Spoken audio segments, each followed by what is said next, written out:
आजच सबस्क्राईब करा आणि आपल्या आवडत्या मालिकांचा आनंद लुटा। हे सगळं काय चाललंय अक्षरा? काय झालं सर? नाही खरंच काय चाललंय? म्हणजे मॅडम अचानक आल्या काय? तू तुझ्या मागण्या त्यांना सांगितल्यास काय? तुझ्या मागण्या त्यांनी लगेच मान्य केल्या काय?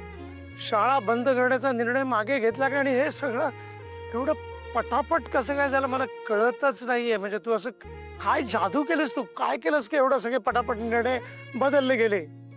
खरं सांगतो तुला, म्हणजे मॅडम आल्याने अचानक माझ्याशी बोलायला लागलं ना, मला सुचतच नव्हतं काय बोलावं, काय रिॲक्ट व्हावं, काही कळ। आणि अचानक त्यांनी माझी माफी मागितली, माझी स्टाफची, आणि माझी माफी मागितली। माफी माझी, अगं मी कोण आहे त्यांच्यापुढे? त्यांच्यापुढे मी म्हणजे एक ऑर्डिनरी साधा सुद्धा माणूस आहे त्यांच्यापुढे मी। मला कळेच ना। आणि शेवटी मला असं वाटलं की म्हणजे मला असं वाटलं की आत्ता माझी माफी मागतायत पण नंतर मला नक्कीच ओरडतील। नाही नाही सर, तुम्ही अजिबात काळजी करू नका। मॅडम आता तुम्हाला पुन्हा कधीच काहीच बोलणार नाही। काय ना अक्षरा, की त्यांच्या बोलण्याचं मला तेवढं वाईट वाटत नाही, कारण काय सवय झाली आहे मला एवढ्या वर्षामध्ये। आणि मी नेहमी असा विचार करत आलो की त्यांच्याशी भांडणात नव्हे पण त्यांच्याशी वाद घालण्यामध्ये वेळ घालवण्यापेक्षा तोच वेळ शाळेच्या भल्यासाठी खर्च केला गेला पाहिजे। आणि मी नेहमी तेच करत आलोय। पण एक मात्र नक्की, तुझ्यामुळे हे पहिल्यांदा घडतंय अक्षरा। चक्क मॅडमनी माफी मागितली, ती देखील स्टाफची, माझी। मी कोण त्यांच्यापुढे? मी खूप छोटा माणूस आहे। अहो सर, असं नाहीये। तुम्ही आपल्या शाळेचे मुख्याध्यापक आहात। तुमच्या पदाचा मान त्यांनी ठेवलाच पाहिजे। आणि सर, आपल्या शाळेचं नुकसान झालं यामध्ये तुमचा काय दोष आहे? दरवेळी त्या तुम्हाला बोलतात सगळ्यांसमोर, मला नाही आवडत सर, खरंच। आणि एकतर सर, एवढूसं बजेट देतात त्या तुम्हाला, त्यामध्ये तुम्ही सगळा कारभार बसवता। नाही नाही सर, ह्याचं त्यांनी कधी कौतुक नाही केलंय। आणि वर तुम्हाला बोल लावतात त्या। म्हणून मी शेवटी म्हटलं त्यांना की तुम्ही शाळा बंद करण्याचा निर्णय मागे घ्या, तसं आम्हाला रितसर लिहून द्या आणि सरांची माफी मागा। आणि सर, मी त्यांना असं म्हटलं आणि त्या लगेच तयार झाल्या। म्हणजे अजून काय हवं आपल्याला? नाही नाही, ते मला मान्य आहे। पण एक सांगतो, हे काम फक्त तूच करू शकतेस अक्षरा। तुझ्यामुळे भुवनेश्वरी मॅडमनी आपला शब्द किंवा आपला निर्णय मागे घेतला। तुला कल्पना नाही आहे तू केवढं मोठं काम केलेलं आहेस। सगळ्यांचं भलं आहे याच्यामध्ये। म्हणजे मग काय बोलू मी, विद्यार्थ्यांच्या परीक्षा आता नीट पार पडतील, सगळ्या स्टाफचं भलं होणार आहे। सगळा स्टाफ, मी खरंच खरंच तुझे आभारी आहोत। आणि मी प्रामाणिकपणे सांगतो अक्षरा की तुझे हे उपकार मी कधीही विसरणं शक्य नाही। सर प्लीज असं नका म्हणू सर। मी खरंच सांगते, तुम्ही मला बाबांसारखे आहात माझ्या। माझ्या बाबांना जर कोणी बोललं असतं तर मला खूप राग आला असता सर। तसाच राग मला आला आणि मी सांगितलं भुवनेश्वरी मॅडमना की काही झालं तरी तुम्ही सरांची माफी मागा। नाही, तू शाळेसाठी तर करतेच आहे अक्षरा, पण सगळ्या स्टाफसाठी, माझ्यासाठी खूप काय केलंस तू आजवर। खरंच तुला कल्पना नाहीये की तू केवढं मोठं पुण्याईचं काम करतेस। त्यात विद्यार्थ्यांचं भलं आहे, स्टाफचं, त्यांच्या संसाराचं, सगळ्यांचंच भलं आहे। एक मात्र नक्की वाटतं मला अक्षरा की अशीच राहा तू बाळा। तुझ्यासारखे शिक्षक सगळ्या शाळांमध्ये असायला हवेत अक्षरा। बघ ना अक्षरा, हे असं सगळं पहिल्यांदा घडत आहे। सो काही बोलू नकोस, थँक्यू, जस्ट थँक्यू। अगं माझ्या अधिपतींनी आपल्याला आंदोलन करायला सांगितलं, आपण ते केलं, त्याप्रमाणे वागलो।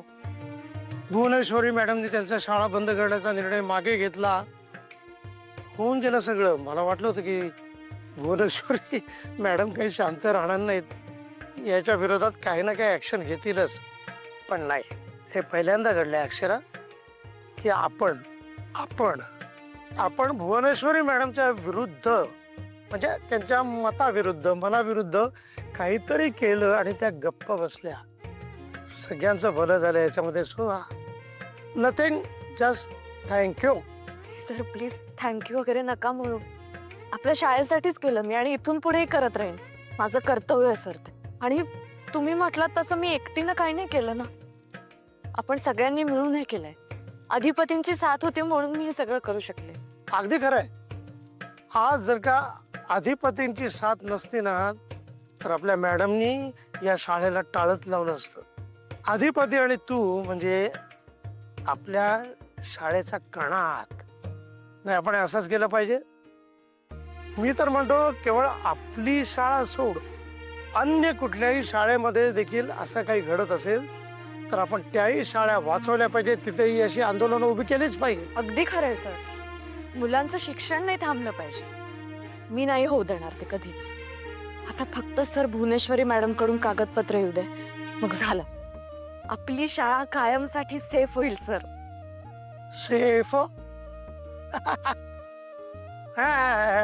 खूप आनंदाची गोष्ट आहे. तांद्रा गोपाळला पेढे आणायला सांगतो. गोपाळ असला पाहिजे जागेवर.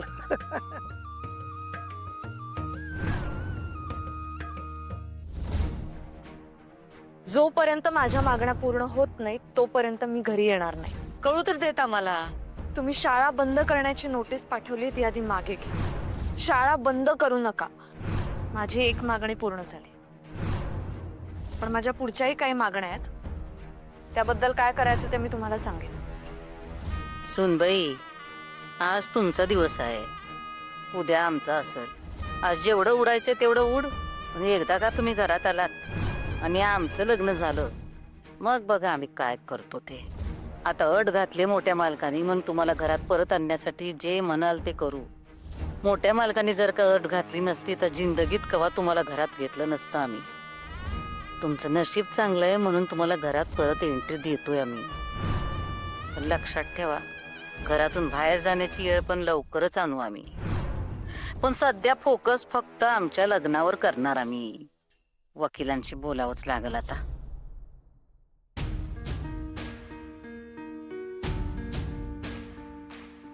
ताई हे घे, तुला जसा चहा लागतोय तसा करून आणलाय. आम्ही धनाजीला सांगितलं होतं. अगं असू दे ताई, त्याला लई काम आहेत म्हणून मी आज घेऊन आले बघ. ताई एक विचारायचं होतं. विचारू? विचार विचार. चहाचं निमित्त काढून तू आमच्याशी काहीतरी बोलायचं आलीस, आम्हाला चांगलंच ठावय. जे काही मनात आहे ते विचार. सध्या घरात एकच विषय चालू आहे की ती मास्तरीन बाई. त्यांचं काय? म्हणजे मला असं विचारायचं होतं का तू गेलतीस नव, मग तुझ्या संकट का नाही आली ती? म्हणजे बघ की आपण तिघी जाऊन बी आपल्या तिघीं संकट बी नाही आली ती. म्हणजे नक्की तिच्या मनात काय आहे? आता काय करायचं? तिचे जाऊन पाय धरायचे का काय? त्यांनी त्यांच्या मागण्या ठेवल्यात आमच्या पुढं. कागदावर सगळं लिहून द्यायचं त्यासनी, म्हणजे आमच्या लग्नाचा मार्ग मोकळा होईल. अशा काय मागण्या सांगितल्या तिनं? आणखीन काय मागण्या असतात त्यांच्या? सतत आपली एकच, शाळा एके शाळा, शाळा दोन्ही शाळा, शाळा त्रिक शाळा, शाळा शाळा शाळा. शाळाबद्दलच्या सगळ्या मागण्या मांडल्यात त्यांनी. काय? हेच की आम्ही शाळा बंद करण्याचा निर्णय मागं घ्यावा आणि भविष्यात पण कवाच शाळा बंद करणार नाही हे तिला लिहून द्यावं. म्हणजे ताई तू तिनं सांगितलेल्या मागण्या पूर्ण करणार आहेस? म्हणजे तू नक्की काय ठरवलेस ताई? वय, आम्ही त्यांच्या सगळ्या मागण्या मान्य करणार.